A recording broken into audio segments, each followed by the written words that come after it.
1. Mouth. Digestion begins in the mouth. Food enters through the mouth, where the teeth chew it into small pieces. Saliva, produced by the salivary glands, contains an enzyme called salivary amylase, which starts the digestion of carbohydrates. 2. Pharynx. The pharynx is located behind the mouth. It acts as a passage that helps move food from the mouth to the esophagus during swallowing. 3. Esophagus. The esophagus is a muscular tube connecting the mouth to the stomach. It pushes food towards the stomach through rhythmic muscular movements called peristalsis. 4. Stomach.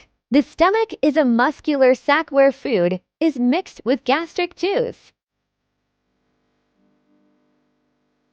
While hydrochloric acid kills harmful germs and creates an acidic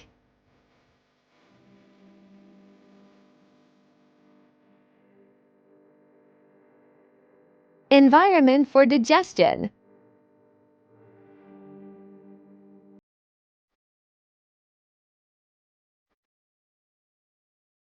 The enzyme pepsin begins the digestion of proteins.